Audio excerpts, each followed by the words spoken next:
Dear students, good morning to everybody. I have started the lesson Digestion and Absorption, under which we were talking about nutritional and digestive disorders in the last class. I want to continue the same one, that is the digestive disorders. We completed under this heading number 1, colitis, number 2, protein, energy, what is called the malnutrition, number 3, indigestion. Now we have to proceed the fourth one, constipation. What is constipation? So it is nothing but actually the retention of the fecal matter in the rectum.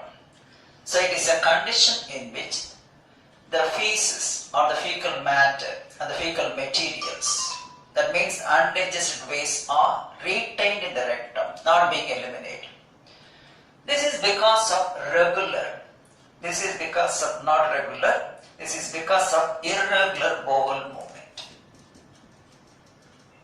Irregular bowel movement. The reason for that one. What is bowel movement? This is nothing but the elimination of undigested waste or the elimination of roughage. So when the waste is not eliminated from the body, it results in constipation. What's the main cause? This is because of not taking, that is what we have, that is proper roughages or fibers in the diet. So poor intake of fibers in the diet. Poor intake of fibers in the diet, that is one of the reasons. Another reason for that one, we have, that is what we have, not taking physical activities. That is absence of physical activities, lack of physical activities. So constipation, the retention of waste materials or the fecal matter in the rectum. What is the main cause? Irregular bowel movement. Nothing but elimination of waste. It is not taking place properly every day. It is because of not taking, or you can say poor intake of what we have, the fibers in the diet. Another reason, that is what we have, absence or lack of physical activities. So 2 reasons given in the book. This is constipation. Now let's go to the next one, vomiting. Vomiting.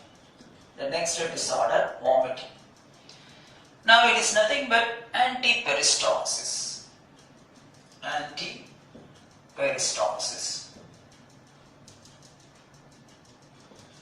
That is otherwise called reverse peristalsis. Now the peristalsis normally occurs or proceeding from what we have actually the pharynx towards the stomach. If it occurs in the opposite direction, then it is called antiperistalsis, otherwise called regurgitation. So in this one, what is happening? The harmful food substances and also other contaminated substances from the stomach are ejected out. What we have through the mouth. So the harmful substances and then contaminated food materials are ejected through the mouth. That is called vomiting. It's also called regurgitation.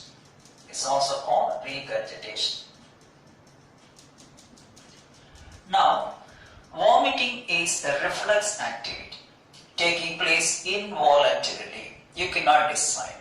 It is an involuntary activity. This condition is normally controlled by a vomit center. The vomit center is located in medulla oblongata.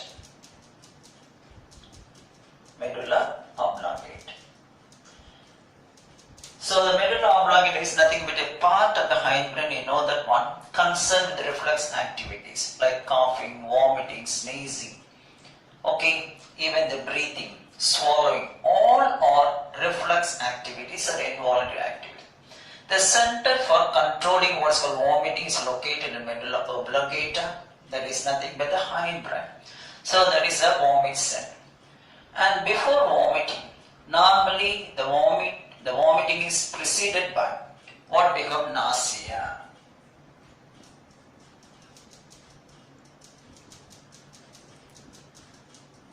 So, a feeling of what is called nausea precedes before vomiting.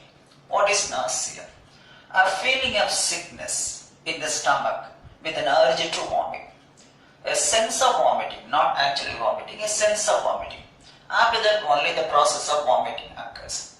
So, vomiting is otherwise called antiperistalsis.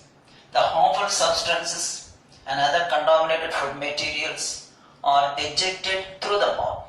This condition is called vomiting. Now, this condition is controlled by a vomit center located in the medulla oblongata. So, this is a reflex activity, involuntary activity. And a feeling of nausea precedes what is called vomiting. Before vomiting, the person feels nausea. It is nothing but a feeling of sickness in the stomach with an urge to vomit. That's about what we call constipation and vomiting. In jaundice, the liver is affected. Once it is affected, the defective liver fails to break down the hemoglobin and it removes bile pigments. Now, liver is a place where the dead RBCs or the aged RBCs are destroyed and hemoglobin is released and the breakdown of hemoglobin occurs, which results in the formation of what we have the bile pigments. These are all the breakdown products of hemoglobin. Once the liver is affected, it fails to break down hemoglobin to form the bile pigments and also to remove the bile pigments from the liver. These are the two reasons why we have the jaundice develop. When the bile pigments are not removed, they get deposited, particularly what we have bilirubin pigments. They get deposited in certain parts of the body, particularly the eye region and also the skin. So the eye and skin color changes yellow because the pigments normally just actually red pigments or we can say the orange pigments. So it gives what is called yellow color to the eye, the white of the eye and also the skin. So this is because of the deposition of the pigments which are not being removed as the liver is affected. In some cases, jaundice is also caused by hepatitis B virus. So the inflammation of the liver is called hepatitis. It results in jaundice. So hepatitis B virus is also responsible for, it's a virus, the formation of jaundice. So mostly we have the liver is affected because of some reasons. It's also caused because of what we have hepatitis, a disorder caused by virus. So hepatitis viral infection also responsible for jaundice. Now the next digestive disorder is liver cirrhosis, also called by name dissected or scarred liver. That is because of what is called a disease. Scarred liver means some scar tissues. Scar tissues means dead cells. Now a chronic liver disease is responsible for the development of liver cirrhosis. Chronic means it cannot be cured till death. Chronic liver disease because of various reasons. A chronic liver disease normally causes the degeneration and destruction of liver cells. Degeneration and destruction of what we call the liver cells. As a result, the development of abnormal blood vessels and bile duct take place. The development of abnormal blood vessels and bile ducts take place, which ultimately leads to the formation of what is called fibrosis. What is fibrosis? It is nothing but actually replacement of glandular cells by fibrous connective tissue. So the liver glandular cells, the one which is secrete bile, are being replaced by what we have fibrous connective tissue, and that condition is called fibrosis. So the liver is unable to secrete bile because the cells which is secrete bile are being replaced by what is called the fibrous connective tissue. That condition is called fibrosis. What are the causes for that one? It may be because of infection which affects the liver or because of poison consumption. Any material, any poison, any alcohol, any drug, any medicine, all being normally broken only in the liver. So the breakdown of all these materials, what I mentioned, including alcohol, take place only in the liver. When a person consumes actually poison, that will affect first the liver only, then only other organs of the body. So it results in disease because of poison consumption. Malnutrition. When the diet contains improper nutrients, for example, some concentration of what we call the cholesterol, that results in what we call malnutrition. Then alcoholism. The main cause for this one is alcoholism. When a person is consuming alcohol more and more, what will happen?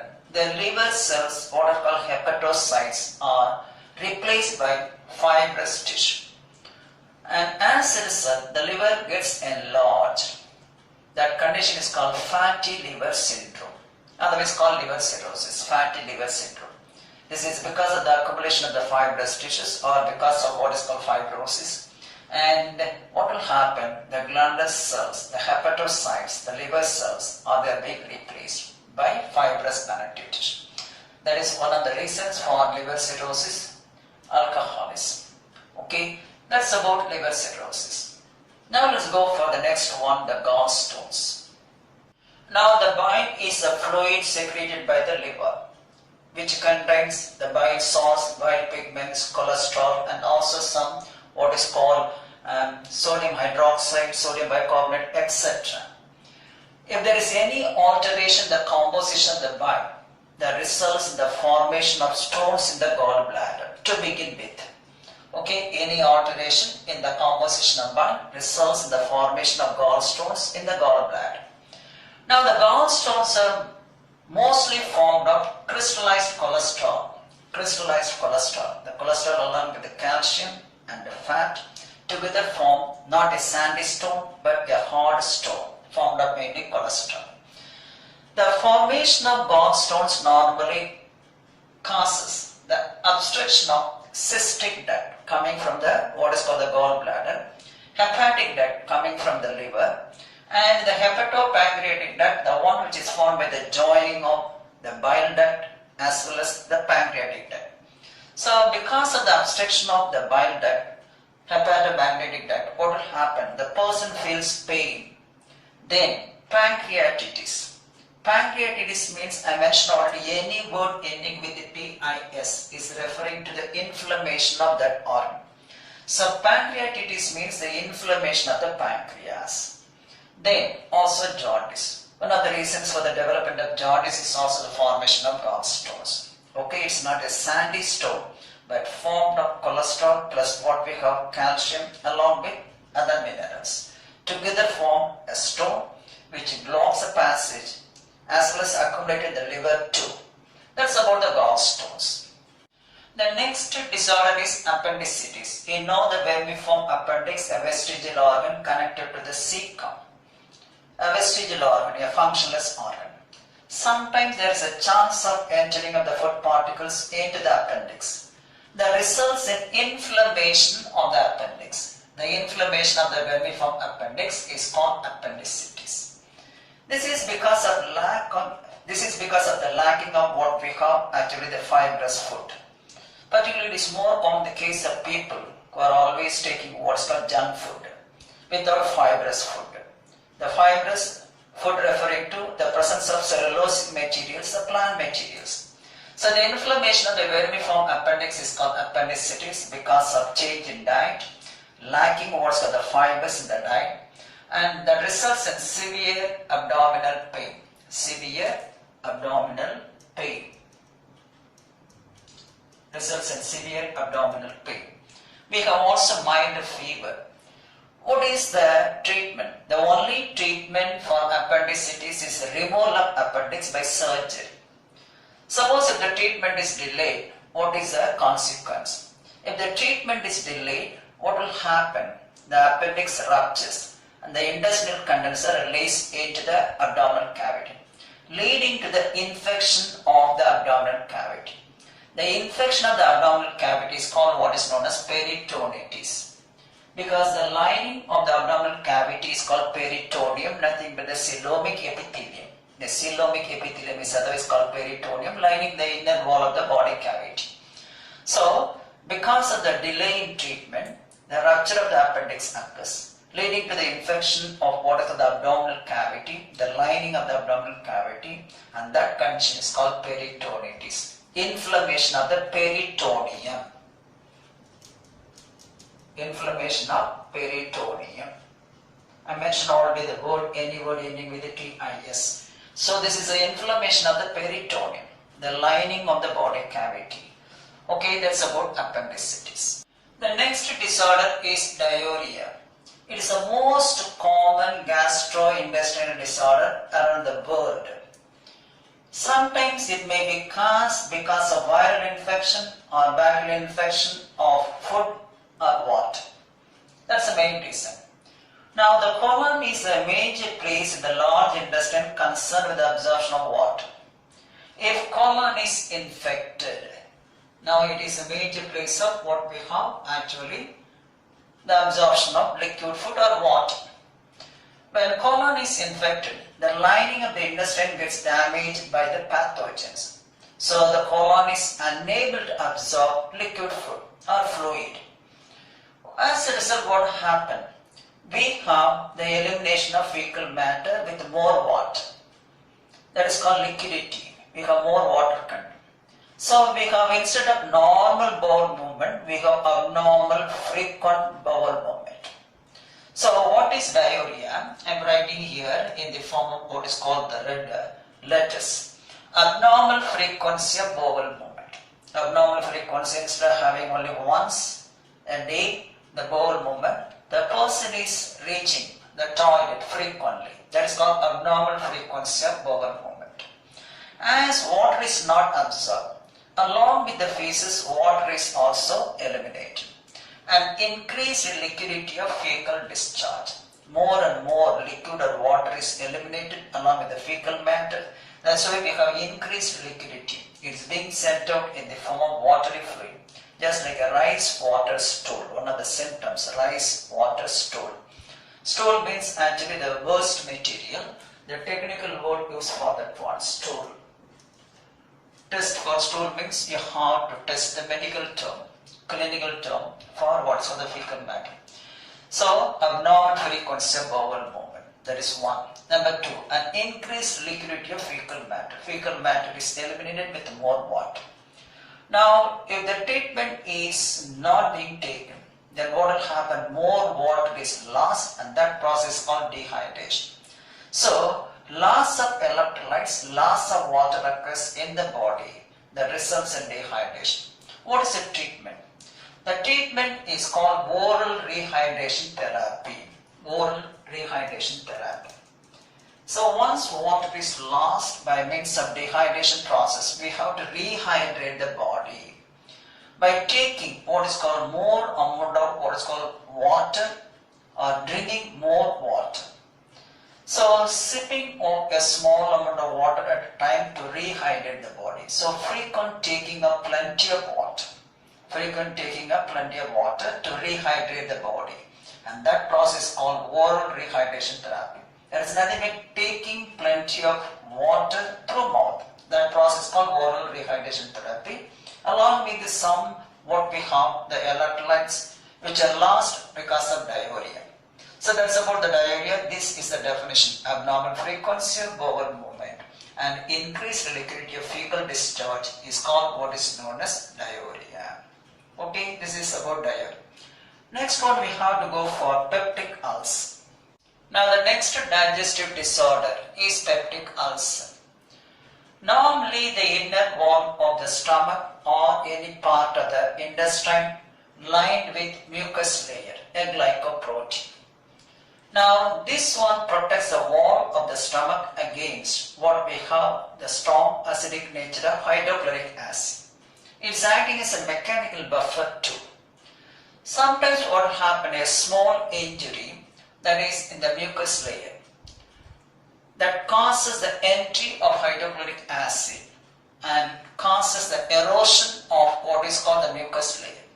The mucus layer being eroded. If the stomach is empty for a long time, increased concentration of hydrochloric acid occurs, which causes the erosion of a particular part of what is called the mucus layer of the stomach or duodenum. So, the eroded area of tissue lining, that is nothing but the mucus, what I represented here, of stomach and duodenum is called peptic ulcer. Okay, the eroded area of tissue lining, nothing but the mucus of stomach and duodenum is called peptic ulcer. There are two types of peptic ulcer. If it occurs in the duodenum, then it's called duodenal ulcer. If it occurs in the stomach, then it's called gastric ulcer. The duodenal ulcer is common in the case of young people between the age group of 25 to 45. Between the age group of 25 to 45. Whereas the gastric ulcer is common in the case of aged people above the age of 20 years. Above the age of 50 years. Okay, so duodenal ulcer occurs in the duodenum and gastric ulcer occurs in the stomach. Is more common in the case of people or persons above 50 years of age. Duodenal ulcer is common in persons above or between 25 to 45 years of age. Now what are the causes? One of the major causes because of infection by a bacterium, what is called Helicobacter pylori or pylori. So this is number one reason. An infection by a specific bacterium, Helicobacter pylori. Now this bacterium responsible for causing peptic ulcer was first observed by two persons. Number one, Barry Marshall, and number two, Robin Barron. So simply we can say Marshall and Barron reported that is the Helicobacter pylori, the bacterium responsible for causing what is called the peptic ulcer. For that they were awarded Nobel Prize in the year 2005. So Barry Marshall and Robin Barron. Then, what are the other causes? Some people are always consuming just what's called the aspirin tablet whenever they have a headache, whenever they have a body pain.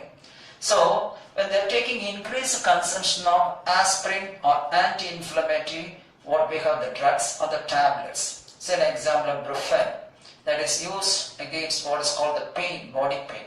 So increased consumption of what we have aspirin or anti-inflammatory drugs, they also cause ulcers, stimulate the secretion of more and more hydrochloric acid. Along with, we have also some substances like alcohol, smoking, the caffeine, a substance found in coffee powder, and also some psychological stress. All are only the stimulants. They stimulate the secretion of hydrochloric acid. It is normal. When the stomach is empty, if you are taking all these materials, they will stimulate the hydrochloric acid. Increase in concentration causes the erosion of the tissue lining, particularly the mucous layer, and then the layers of the stomach or duodenum. That results in what we have peptic ulcer. So what is peptic ulcer? What are the types of peptic ulcer? What are the causes of peptic ulcer? Maybe asked separately in 2 marks or 3 marks questions. Remember? So the Helicobacter pylori or pylori, the bacterium was reported by Barry Marshall and Robin Barron.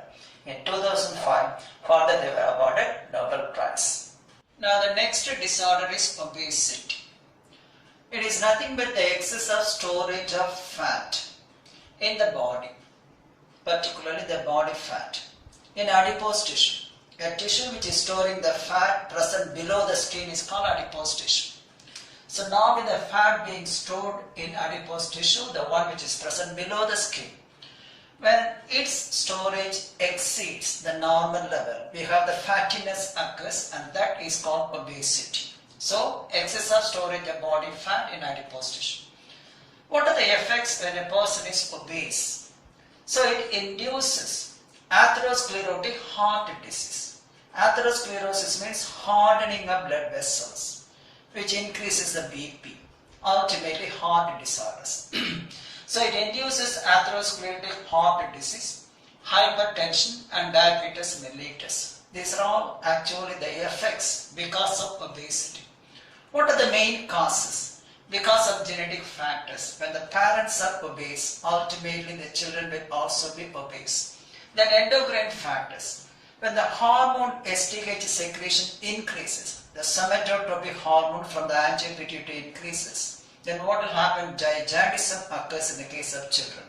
That is the endocrine factors. Metabolic factors. When the rate of metabolism is higher, leading to the storage of more what is called materials, as in the case of anabolism, storage of protein which gets converted into fat and being stored.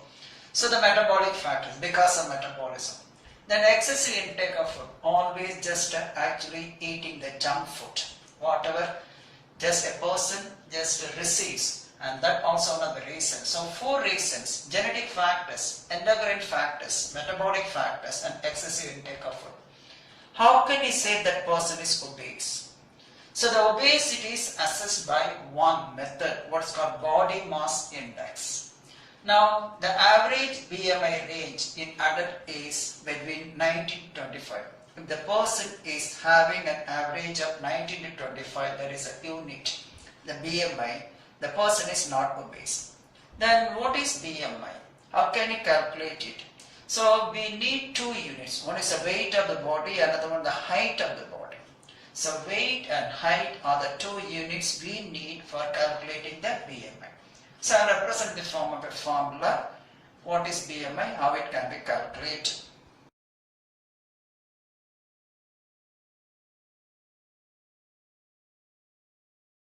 Calculating BMI, we need 2 values. One is the weight of the body, another one the height of the body. Now BMI is equal to weight of the body in kilograms divided by the square of the body height in meters. Square of the body height in meters. Suppose we are taking the body weight 50 kilograms and the height 160 centimeter. Then BMI is equal to 50 divided by 1.6. What is called the square meter? That's equal to 19.5. It is in the normal range. So we have to take what is called the weight as well as, for example, that is the height. So when a person is above, that is 25, that is the unit BMI, then he is said to be obese. Okay, that's about how to calculate what we have, the obesity. Now the last digestive disorder is hiatus hernia, otherwise called diaphragmatic hernia. It is a structural abnormality in which the superior part of the stomach slightly protrudes above, projects above what's called the diaphragm. I will show the picture later now. Slightly above the diaphragm.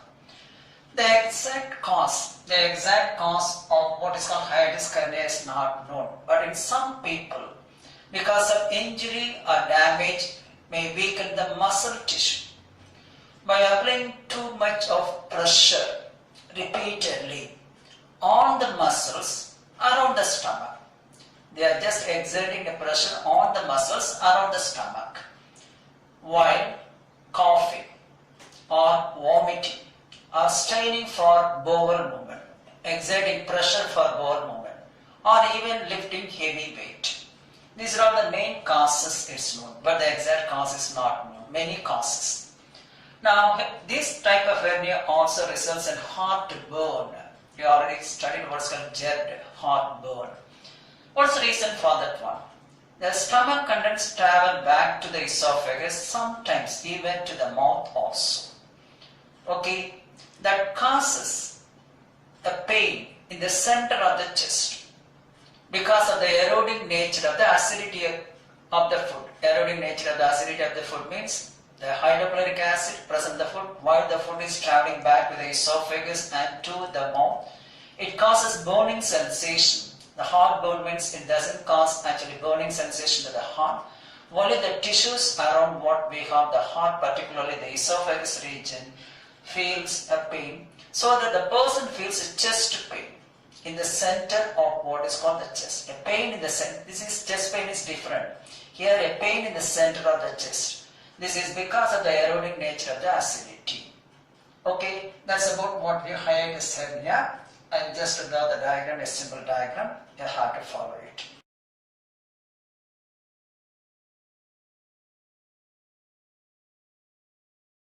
Now this is the diagram showing hiatus hernia or diaphragmatic hernia. You see now this is the stomach and this is the diaphragm.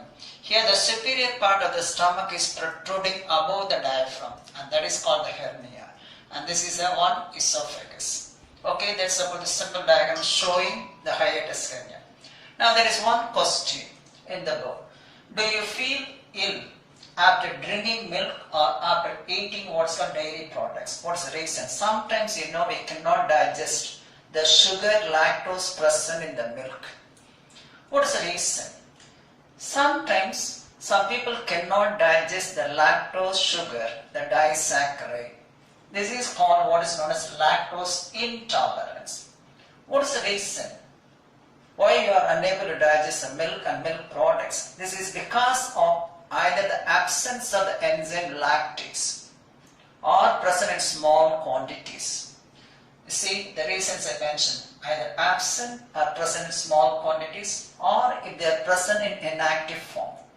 When the lactase enzyme from intestine, this is the lactase enzyme from the intestine lactase, when absent or when in inactive stage or present in small quantities, they cannot digest lactose sugar in the milk. Now the lactose remains in the gut or in the stomach without being digested.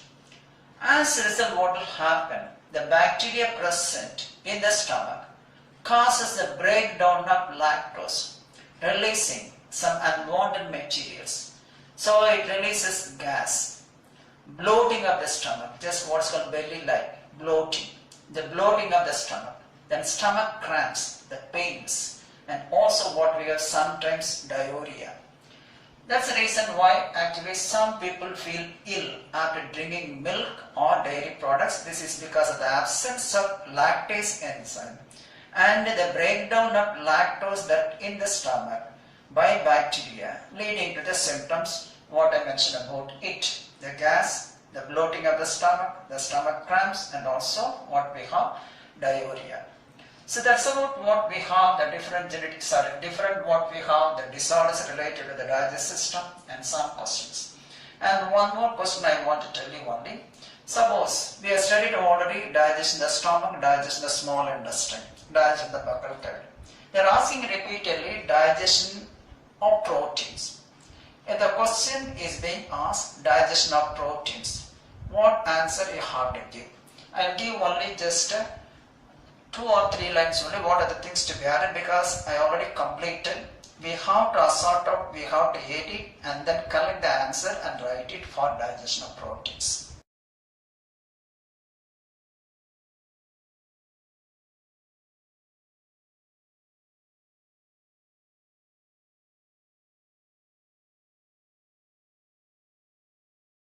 Here there is a question related to the protein digestion, very often asked question in the public examination.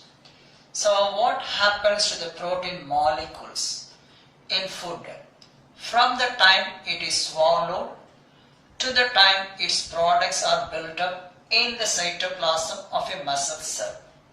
This question is related to the digestion of proteins. We already completed the digestion of proteins, carbohydrates, fats, etc. in different places. You have to edit only the enzymes which are involved in protein digestion.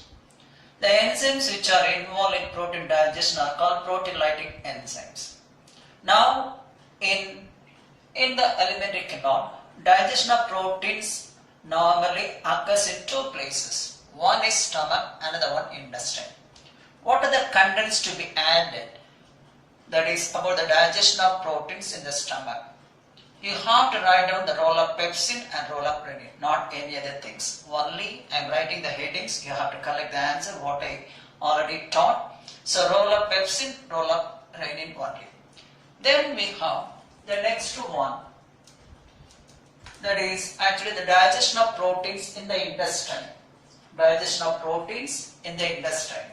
These are all the 2 places I mentioned already, so we have to take the digestion of proteins in the intestine. What are the things to be added? Number 1, role of pancreatic juice. What are the proteolytic enzymes present in the pancreatic juice? You have to take and add the answer. 1, trypsin, role of chymotrypsin, and then carboxypeptidase. So that's about the role of pancreatic juice. You have to write it 1 or 2 lines for each one. What is the role of trypsin? What is the role of chymotrypsin? Etc. The second one, role of intestinal juice. In the intestinal juice, only one enzyme is present. What we have, the peptidases. What is the role of peptidase? Only one equation.